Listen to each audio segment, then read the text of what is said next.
Greetings from Prague. Today we will be talking about, this will be our first part, how to use JupyterLab on UKB research analysis platform. My name is Anastasia Sablakova. I'm a senior community engagement scientist at DNA Nexus, focused on UK Biobank. And since we have an online event, Ted Laderas, who is principal scientist here at DNA Nexus, will be my surrogate audience. He will be my Watson to ask some questions in order for us to be a bit more interactive. But if you want to ask any questions, please use Q&A button and ask the questions. So this is, as I said, this is a part one of JupyterLab series. The second part will be lectured by Ted next week. You can register to that. And we had already overview webinar, but we will repeat it in October. So you can join our overview webinar also. So what are the learning objectives for this first part? Explain the relation between JupyterLab and UKB-RAP project, especially focused on storage. Select the appropriate JupyterLab instance given your workflow requirements. Access files in Jupyter Notebooks from a project into JupyterLab environment. Run a Jupyter Notebook in the JupyterLab environment and upload results back to project. And utilize and install software dependencies into the JupyterLab environment. And since for some of us it's early morning and for some as me it's evening already, so just TLDR for you that we will be talking about main things here. So first is that UKB-RAP has two types of instances, of JupyterLab instances. One is single node, and this will be the focus of this webinar. You can use it when you have already extracted data into file. You don't need to use distributed computing, especially Spark-based technologies, or you want to use Stata. Use another type of instance if you want to query dataset directly, or you want to use Spark-based tools for scaling genomics, for example, Hail and Glow. And we also will be talking about two types of storages, RAP project storage and JupyterLab storage. And if you need to remember a single thing from this webinar, please remember that everything in JupyterLab storage will disappear after the session will end. So maybe it sounds like mystery for you, but we will talk about it a lot in a few moments. So we'll have a lot of information, and then I will show you some demo of JupyterLab. So keep calm and carry on. Okay, so this is our diagram, how you can use UKB-RAP. You can use it in different ways. So you can start by using UI to manage your file that you have there or notebooks. You can also use cohort browser to explore data set that you have. Then you can use apps, for example, Swiss Army knife to perform some bioinformatics analysis. And here we have two types of JupyterLab. One is a single node JupyterLab, and another is a Spark JupyterLab that you can use here. So what is actually JupyterLab? So here I have a small screenshot for you. So it's a web-based user interface. If some of you is working in Python and doing data analysis, I'm almost sure that you're already using JupyterLab because it's a native way to use Python for the data analysis. But you can also run in JupyterLab other languages such as Bash, R, or Stata. And in JupyterLab, you can put you can put there notebooks with some text, some images, equations, interactive visualizations, and so on. So just a brief introduction if you never see JupyterLab. So we'll have a different parts there. Here is the notebook, which is a combination of code and some outputs. Then you can also look at the different, like what is in your directory. You can, so here is a cell that you can remove, copy, and so on. And then you can also create some new notebooks. So this is really very fast, but don't worry, we will look into that in a few moments. So as I mentioned before, we have two JupyterLab instances. So how to choose between them? Use single node JupyterLab instance if you don't need access to Spark, the data are already extracted in the file, for example, TSV file or comma-separated file. And you can use their Python or R, Stata, and we have a specific set, like image processing or machine learning, where we have pre-installed some machine learning libraries for you, so you don't have to install it yourself. Use Spark Cluster JupyterLab if you want to leverage power of Spark for distributed computing. For example, if you want to query the dispensed database directly, or you want to make some sophisticated queries that you cannot do in a cohort browser, or you want to use Spark-based tools such as DXData, Hail, and Glow. So, Anastasia, yeah. I'm a little unclear about like when I should move over to Spark JupyterLab if I'm just kind of used to single node JupyterLab. Do you have any tips for that? Yeah, so actually it's the other way around. So we will be talking about two different ways how you can make a workflow in UKB-RAP, and you can either use Spark to query your data, prepare some file, and then use single node JupyterLab. But we are starting with a single node JupyterLab, this webinar series, because it's more similar to what you are used when you are using your local JupyterLab. So, and we have another workflow where you can avoid Spark cluster JupyterLab at all. So you are not switching to that. Great, thank you. And so I will be using two different terms, kernel and feature. And for many of you, maybe it would be some unknown terms. So I want just to clarify it because we need it in order to launch our JupyterLab correctly. So kernel is a term that's used in JupyterLab and is basically a program that runs the user's code. And so the program could understand the different languages. So kernel that we have available are Python, R, or Stata, but Stata only or for the single node JupyterLab, not for the Spark one. And feature is a term that we are using in UKB-RAP, and it's actually a set of kernels with pre-installed packages. So what we have, what available features do we have? For the single node, we have Python or R, machine learning or image processing. It's again Python or R, but with additional libraries, or Stata. And for Spark cluster, we have Hail pre-installed, Glow pre-installed, or Hail and VEP pre-installed. So here I have a diagram that you have a feature, and feature could contain different kernels. So we will see it in the moment when we'll be configuring our JupyterLab to launch. Quick question. So why are we using both of these terms? Yeah, so we're using both of these terms because we need feature in order to select the correct instance type in order to launch JupyterLab. And then once we are in JupyterLab, we want to select a specific kernel based on what code we will be writing or we will be using. That's why we are using two terms here. Great, thank you. So here are like a different view on what I said, the use cases, how you can use single node JupyterLab and Spark cluster JupyterLab. So you can use it for statistical and epidemiology analysis. So this is the first use case where you can have Python or R, or you can have analysis in Stata, but you will require a license, and I will show you in a moment how you can do that. Or you can use a single JupyterLab node for the machine learning and image processing. So for some advanced analysis. Here are the three use cases for the Spark JupyterLab. The first one is if you want to make some more advanced querying of your data to create cohort.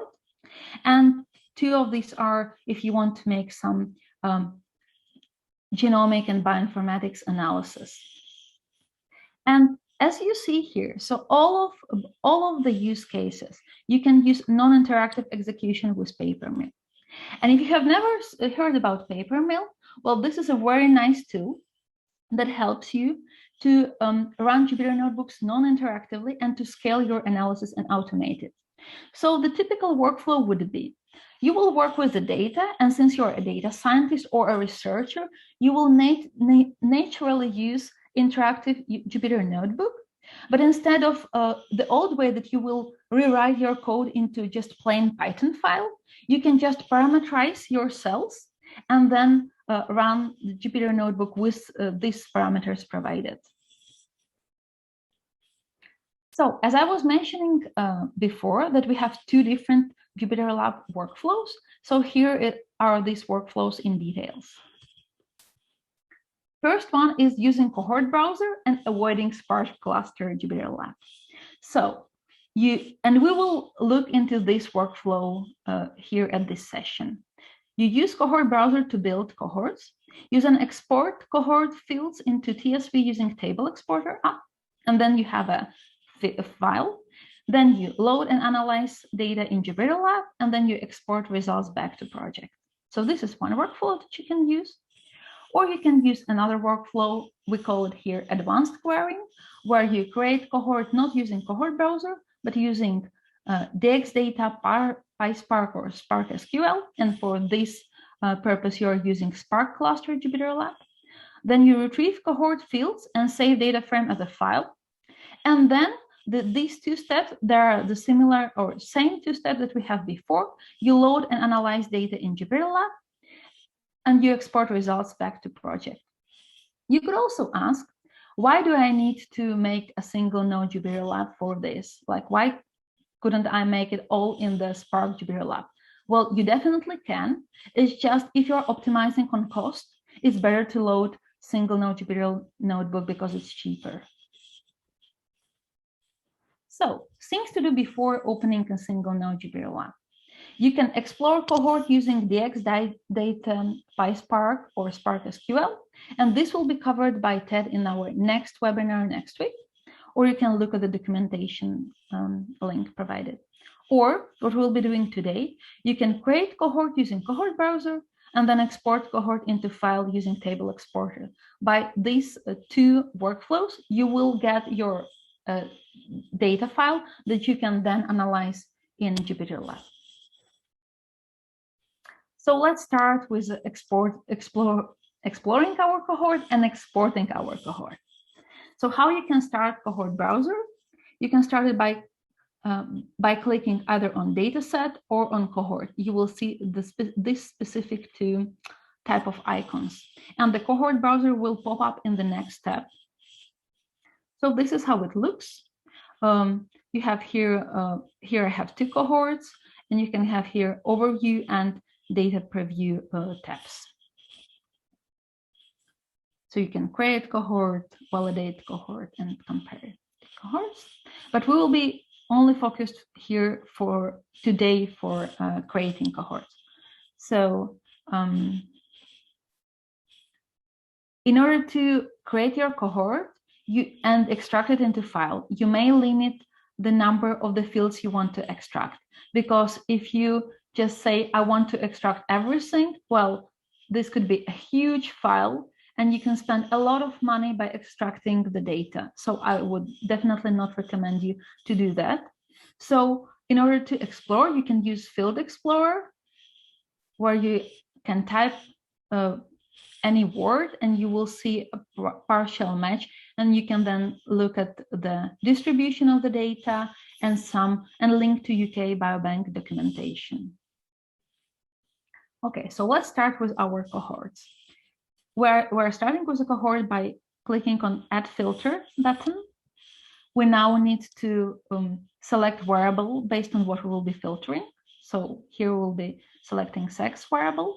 We then add it as filter, and we then add condition. So for example, here we have a female cohort. And so you see that we have roughly half of a participant are female. Then we want to add what fields we want to extract afterwards using table exporter. So we go to data preview tab, and then we click on this table icon, add columns, and you will see field exporter again. So here, for example, I'm adding months of birth. So I'm writing months, it's case insensitive, and then I'm clicking on the variable and I want to add it as a column. And so now you see that instead of 2 columns, so this one is EID and you will get it automatically. We have also another column that I selected. So you can create it, you can select column by column like this.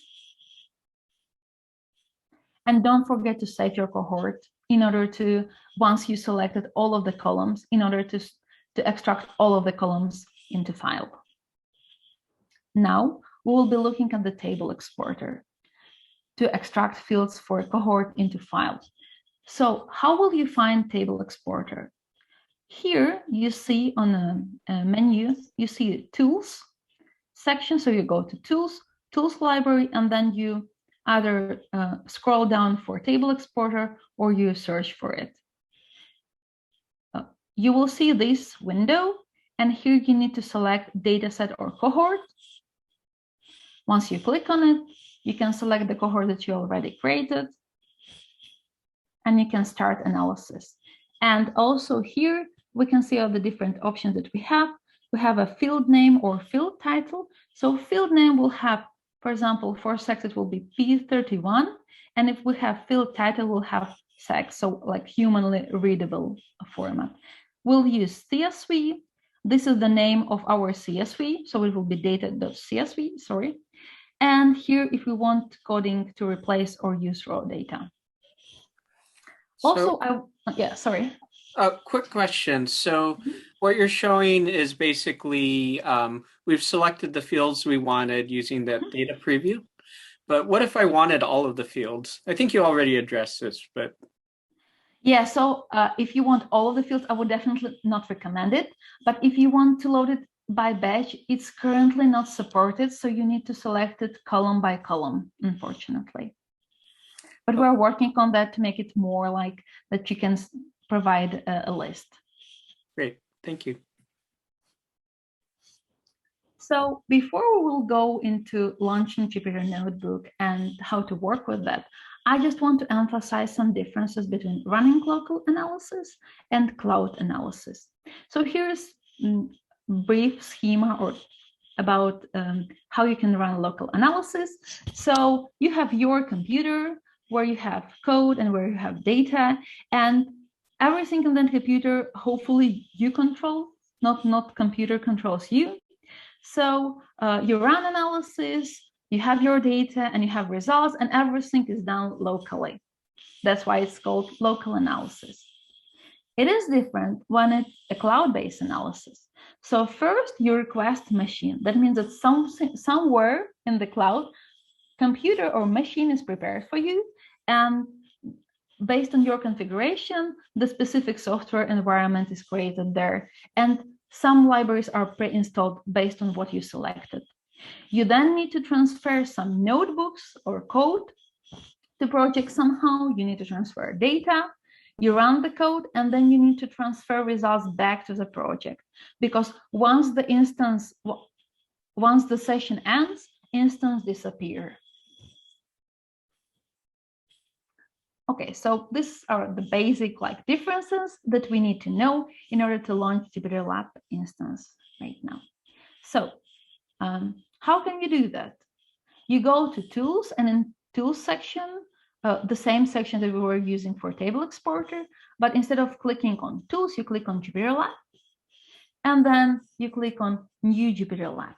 And here are the few parameters that we will go parameter by parameter to explain to you. So first is environment name. It's just for you to remember if you want to run it multiple times. Then you definitely need to select project. So by selecting project, you will see those files that are in those projects. So if you have multiple projects, then you will see, and you select one, you will see those notebooks or those code and data that are in that project. You also are selecting instance type.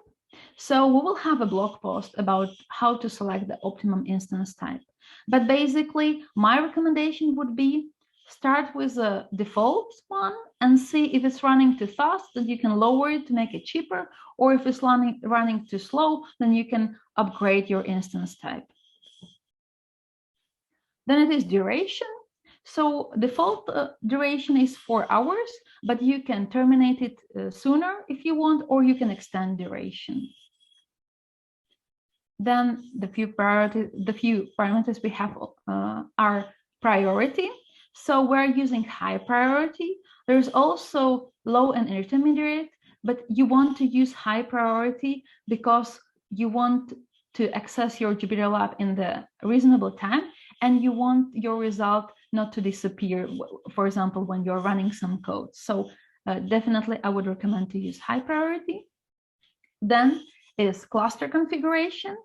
And for this part, we will be using single node configuration. So not the Spark one, this one. And then you're using features. So as we were talking about, feature is a set of kernels. And here I'm showing Stata, but you can also use for the single node Python and R, or image processing and machine learning.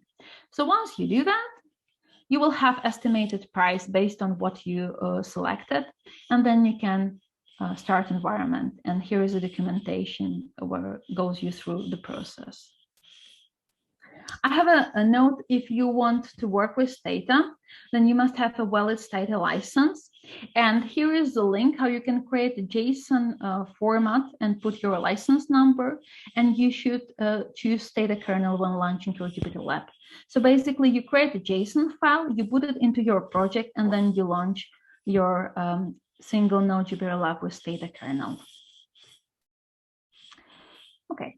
So once we click Start Analysis, we're waiting a bit. So here you can see that the state is initializing. So starting a JupyterLab instance will require time, but we are not talking about like a lot of time. So in the meantime, you can meditate, take a coffee break, or make a stretch, not full-time 90 minutes yoga class, but just 5-minute stretch. And then you will have your JupyterLab instance ready. So how you will know that? You will see initializing. Yeah. Oh, quick question. So what if I accidentally mess up my configuration? Am I stuck with running that for that time that I specified? Yeah, so this is a good question. What you can do here is, if you accidentally click on something and you just wanted to reconfigure, you can click on these three dots, and then you can use End Environment. And by clicking on that, the environment is terminated. You are not paying for the JupyterLab, and you can launch your new JupyterLab with a different configuration. Great, thank you. Okay, so when we are launching JupyterLab, we have 3 different states. First is initializing, second is launching, and then it's ready. So one is green, then you can open your JupyterLab. How you can open it? Either by clicking on the name of your JupyterLab, or by clicking on 3 dots and open. But do this when the status is ready. What will happen if you open it before? Nothing happens, but you will just have an error that the web page is not available. So if you get that error, just wait a couple of moments and then try again by clicking either on open or here on the name of JupyterLab. Okay, so working with JupyterLab. So the crucial part of this session will be understanding the 2 different types of project storage. So the main one is a research analysis platform project storage. This is your project storage where you put all of the results, all code that you want to save. And then we have a JupyterLab environment storage, or we can say working storage. When you are running JupyterLab and you want to run all of the analysis, you're using this one, so this JupyterLab storage. And so in order to transfer from the project storage to JupyterLab, you need to use some functions. So we will go in a few slides into that. So either DX download or some file system DX views. And once you're done with your analysis and you want your results to be saved somewhere in your project storage, you need to transfer them back using DX upload. And you can ask, well, why do I do all of these things? Why can't you just have one storage? And it's simple. It's again because of optimizing costs. So this storage is cheaper than this storage. So that's why. so I will be showing to you a demo notebook. And after you will look into this webinar, you can access it and you can work. If you have already your access to research analysis project, you can then work with it. So how can you do that? Either you can clone the whole repository.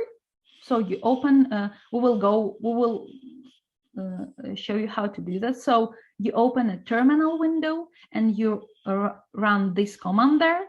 And in your JupyterLab storage, you will have open bio folder, and then you will have a different JupyterLab notebooks. Or you can click on the notebook directly and copy it locally. Okay, so again, the main thing that we will be talking today about is a different type of storage. So first is JupyterLab storage, virtual machine storage, working storage. How can you find it? In the left side bar, it will be with a folder icon. So if you click on that, you'll see that there is, for example, here I see that there is some notebook. The project storage or permanent storage will be again in the left sidebar, but called DNA Nexus. So this I'm accessing the file that I have on my project. So this will stay, this will disappear. Again, everything in JupyterLab storage will disappear once the session will end. Everything. Wait. So yeah. Quick question. So if I create a notebook in the JupyterLab storage, like I'm used to, like I'll click create new notebook. So that's not going to be saved when the JupyterLab instance ends? Yeah, that is correct. It's not going to be saved. So we will show you how you can create a notebook that is already uploaded into project, and you don't have to upload it using DX upload. So everything that you have in JupyterLab storage is a simple rule. Everything that you have in JupyterLab storage will disappear once the session will end. Great, good to know. Thank you. So how to create a notebook in the project storage. So as Ted pointed out, if you have an experience with JupyterLab, like you don't want to hear me like how, like I already know how to create a notebook. But if you create it the normal way, then you will need to upload it. So we recommend another way of creating a notebook. It's go to the menu bar to the DNA Nexus section and create new notebook, and then choose kernel. So remember kernel, so what software will you be using? So either R, Python, Bash, or Stata. So this prevents you from forgetting to upload notebook. For example, you forgot to update duration is like 1 minute and you're like in a hurry, but it's safer overall, but you should always frequently save your notebook as with normal notebooks. So how you can open the notebooks from the project storage? I'll already show you that here in the left sidebar, you have a DNA Nexus. So you open it and you see a different notebooks here. And when you save a JupyterLab notebook, it gets uploaded as a new file. So that means that the date of creation will be new, and the old notebook or like old version of the notebook will go to the folder .notebook archive of the project, and you can find it there. So again, as I said, we have two different type of storages, the RAP storage and the JupyterLab storage. And this is very important for you to remember. So before we will look more into a Jupyter Notebook, let's make a short tour of the notebook, of the components of Jupyter Notebook. So JupyterLab is a collection of Jupyter Notebook, and here is a single Jupyter Notebook. So we have a save button here, we have an add cell, or we have a run cell or execute code cell, or you can use a shortcut Shift and Enter. And here you have active kernel. So either Python, Bash, Stata, R, or like this.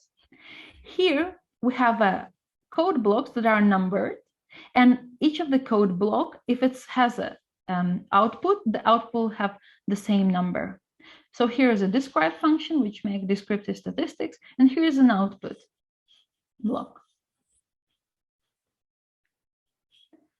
Important thing is if you're, for example, it's only like 28 minutes left and I wanted to extend in my notebook, then in the right upper corner, I will see update duration button. I click on that and I set the duration, for example, in 4 hours or more, and click set duration. So let us look at the basic notebook analysis or a workflow. So first, you can access data file and load it into Python. We will show you 2 different ways how you can do that. So your data now are accessible in JupyterLab. You then perform analysis, make tables, graphs, or whatever. So here, for the reason of webinar, we'll just do basic filtering or descriptive statistics. And once you want, for example, your results to be saved into project, for example, here we're doing some filtering, and I will show this example in a moment. And this is the notebook that you will see in the GitHub repo. And you want to upload your results back to project because results are important for you and you want to work with them more. Then you are using DEX upload function. And we will talk about this in a moment in details. Okay, so here is our suggested single machine JupyterLab workflow. So you open create notebook. So do not forget that you need to create it using our recommended procedure using DNA Nexus, a new notebook, and then select kernel. You then download or access data to JupyterLab storage. You analyze data, make whatever analysis you want to do, and then you upload results back to project and you save notebook. So as we were going through the different stages of workflow, let us go into more detail. So first is access data file, and we have 2 different options. First one is with DXFuse file system. So you are not downloading data to working directory, but you're accessing them directly. How you can do that? By adding /minute/project to your path of your data. So normally I will go to my project into data and then we'll see results.csv. So I need to add this part to my file path. And by this, I'm accessing data directly. So just a few notes that I want to mention here. It's currently in beta. It is read-only and it do not reflect recent changes in file system. So that means that, for example, if I created some files and I launched the notebook, then I created files and I uploaded them back to project, chances are that this file system will not see them. And for bigger files, it could be a bit slow, but for small files, I will definitely recommend to use this way. Or what you can do is you can download files to JupyterLab environment. So we do it by using command line utility DEX download, but wait, we were talking about Python JupyterLab. How so that we are using command line utility? So for that, we're using magic commands. It's really magic. So it's %bash, and putting %bash in your cell is telling to your kernel that, hey, now stop doing Python and start doing bash instead. So it's the same as you would do in a terminal DEX download, and then you're providing the file path to your data. So quick question. Yeah. So you've shown us 2 ways to do this. Do you have a recommended method? So I would personally recommend to use DXFuse for the small files. And if you have some problems with DXFuse, so definitely start with DXFuse. And if you have some problems with DXFuse, it's in beta, then use DEX download. Great, thank you. So here we have example with the second option with downloading data. So once you done DEX download and you will open your JupyterLab storage, you will see that results CSV appeared there. So now we have results CSV locally. And then we can work with it as you would normally work with Python. So here we're using pandas library to read CSV file and providing the file name because it's in home directory, so we do not need to provide any path here. So you do your analysis. So here, for example, we're doing just descriptive statistics, and then you want to upload notebook back to the project. So here, again, we're using magic function. Here is a magic function for the terminal, and we're using dex upload command line utility. Here we're specifying the file name we have and path where we need to upload data. A quick question here. So what if I, like the file, I do this command and the file doesn't exist in the JupyterLab file system? What happens? Well, you will get the standard Python error file not found. So it will end up with an error. Okay. And I see that you have this path argument. Do we need to use it? Well, like you don't have to use it. You can have a workaround that put it everything into home directory and then using UI specified. But if you wanted to put in precise location, then use path. Great, thank you.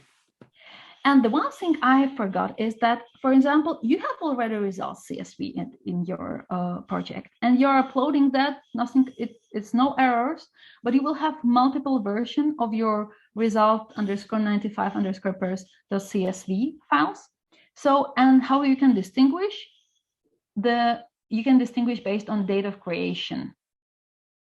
So I would recommend to check if you have any files and remove it before if you have duplicates, because it will be then more complicated to know after like a few months you will not work on that project. So just I want to emphasize that the file will not be overwritten. It will be another version of the file. If you want to collaborate with the notebooks, the thing is that only one user can edit at a time from a project storage. That means that if Ted and I are collaborating and I open the notebook and I want Ted to help me, then Ted need to wait once I'm done, because in other case, he will see this red lock sign and he will not be able to edit and to open notebook. So only one person can edit at a time. So how can you unlock it? So once I'm done with additions and I want Ted to look at the notebook, I will right click on the notebook in my left side menu, and then I will click on shutdown kernel. And once the kernel is shut down, that means that the notebook is not running actively in my JupyterLab instance. Ted will see it, the red lock will disappear. So the last part that we will need to cover before we will go into demo is how you can install packages in JupyterLab. So we recommend you to use package managers, either pip or conda, and use version when possible. And in order to make it reproducible or reusable, it's good if you create a snapshot. And what is snapshot? Snapshot or image snapshot is when, for example, you install all of the packages and you want this environment to be saved and to use again. So you don't need to install all the packages again, because our users know that once you install it, it could take you a few moments. Again, another yoga stretch. So what you can do is, once you install everything that you wanted, you go again to DNA Nexus section and you choose create snapshot. And you can reuse this image when start JupyterLab. And these images, so defaultly they are saved into .notebook_snapshot. You will see it in your project directory. So how you can reuse it? When you are starting new JupyterLab, this was the only parameter I was not describing when I was talking about launching new JupyterLab. And there you are specifying the specific snapshot. And once your JupyterLab open, you have all of the libraries that you wanted to install. Okay, so let me move to the demo part. So in case you survived this load of information, I can congratulate you because now it will be demo part. Okay, so let me log into UK Biobank.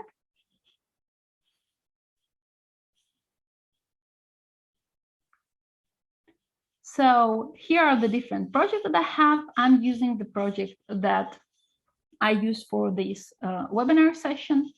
And I want to start my JupyterLab. So I go to Tools, JupyterLab. And so you see that I have already. So one of the JupyterLab is running. So I will not actually run it, but I will show you how to configure. So I click on the new JupyterLab and I write the name of environment. And just let me show you that all of the configuration are disabled until I will select project. So I'm selecting DNA Nexus Academy.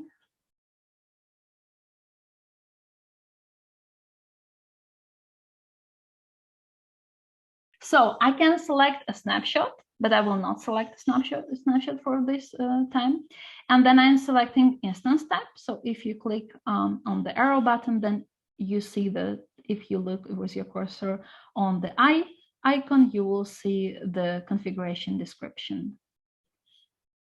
So I will leave it as this. Duration in hours, you can make it more or less. And here you see that you can modify it later inside the instance. Priority, I will leave it as high because I'm recommending to use it with JupyterLab. And here is either a single node or Spark cluster. For this webinar, we're using single node. And here are different features. So remember, set of kernels, Python R, ML, machine learning, image processing, or Stata. For these purposes, I'm using Python R. So I selected. Here there's an estimated price, and you see the proof calculation of the price, and I can start environment. So I will not start it because my environment is already ready, and I can click on it, and the second JupyterLab window will be open. I don't need that, so let me close it and let me look. Sorry for that. Yeah, so this is the override function that we have. Okay, sorry. So here we have a JupyterLab storage, the temporary storage, the storage that will disappear. Here we have a project storage, a UKB-RAP project. So when you are starting with your notebook, you will see the home directory, and there you will see different folders based on what you created in your UKB-RAP UI. And so this is a left sidebar, and this is the notebook itself. So here I'm using the minimal JupyterLab notebook example, the one that you will see in an OpenBio repository. Here are the different configurations. So I'm importing pandas, and here are the brief instructions how you can make your results CSV file, because for obvious reasons, because I could not share EID with you, I could not upload the results CSV file. So here are the brief instruction how you can create results CSV yourself, with the link to the table exporter app or Spark Jupyter Notebook for more details. So we're loading project data into Pandas data frame. So we're either using the DXFuse system by adding this part to our file path inside the read CSV. So, or we are doing like two-step process if we're using DX download. So first downloading it. Once we download it, we will see it here. So we already see results.csv. And once we downloaded it, then we can load our results CSV from our working directory. So locally, like this. So if we look at our shape of the data, so here we have like 500, over 500,000 people. we can look at what are the different variables that we have, but we will be only working with a variable P38, which is year of birth. And for these purposes of this webinar, I want to look at the five youngest percent of the participant that I have. And you can see that it's 1966. So I wanted to select data by only having this 5%. So here is a basic Python filtering. When I'm filtering our year of birth, that it's more than the 95th percentile. And here, if you look, so instead of 500,000 people, I have almost 17,000. So I want my data to export into CSV because I want to do, for example, some additional epidemiologic analysis. So you see that once I run to CSV, I will have my data here. So here is my new filtered data set. So I want to use my results, and that's why I'm using DX upload utility to upload results _95_birth CSV into data folder. So I'm specifying path, I'm specifying the file name. So most of the time, if you have file not found error, it means that you have a typo in your file name. And I already have my results in the data file. So if I will go back into my project and I will look into data, here you see I have, and here you see that I was not actually following my own advice, that I forgot to remove it. So I have two versions. So here it's one version from today, and here's version from 2 days ago. Okay, so this was really very brief demo. And what are the next steps that you can do once you want to you can go to Quick Start. You can link to our newsletter. You can look into our example notebooks in Open Bio repository, or you can contact. You can go into our drop-in support. Contact us by using community@dnanexus.com, and in a few days we will be launching forum community, so you can contact us in order to provide access to that forum. So let me summarize what we learned today, because I know there was a lot of information. So JupyterLab file system storage is separate from the project storage, and it's temporary. It will disappear once the session ends. So this is the key takeaway. It will disappear. So that means that you need to transfer files and results to and from project storage, because it's a different part of storage. So you will use DX download to download files into JupyterLab storage, or use /minute/project to access files for reading in JupyterLab instance. And once you want to upload something back to project, and it's not notebook, because notebook will be uploaded just by clicking save button if you use the correct way, DNA Nexus recommended way of creating notebook. So for other files, you can use DX upload to upload files to the project storage. And notebooks used from the project storage are locked when used, because only one user at a time can look at them. And you can unlock them by using shutdown kernel for other in order for other them to view. And software can be installed and saved as an image snapshot, and you can reuse it if you launch your JupyterLab instance. So let us look at the learning objectives. So now you should be able to explain the relationship between JupyterLab and UKB-RAP project, especially focused on storage type. Select the appropriate JupyterLab instance given your workflow requirements. Access files and Jupyter notebooks from a project into JupyterLab environment. Run Jupyter Notebook, and then upload results back into project. And then utilize and install software dependencies into JupyterLab environment, and then reuse them using snapshots. So thank you very much for your attention, and then we can look into questions. Oh, I'll answer the one of them live then. So we did get a question about limitations on what data can be downloaded. I will pop a link into the chat in 1 second for everyone, because I think it's important that everyone sees the genomic data going forward. So when the 300,000 exomes come out, that you will not be able to download. So let me share with everyone the link, and there's also a new agreement that you'll need to sign with UK Biobank. So it's important that if you're thinking of working with a 300,000 whole genome, or at some point, whole exome, and in future dates when the whole genome becomes available, you're going to want to sign the new MTA, the new material transfer agreement.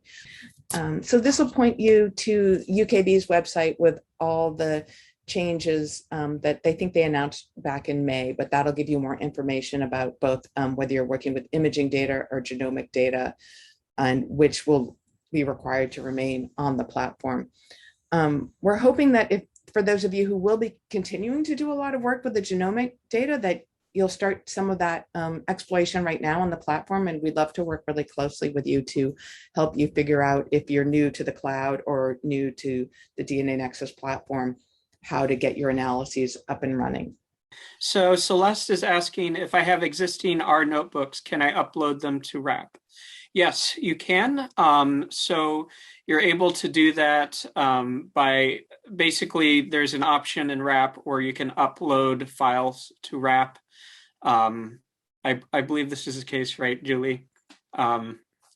There are some limitations on uploading things. We don't want you to bring in all of your files from another project into RAP, but like, for notebooks, that's fine. Yeah, for notebooks, that's fine. Just I may add that if your notebook has, for example, some visualization that are really huge, maybe you need to like rerun it without your visualization. For example, delete all of the output. In that case, the upload will be really very fast.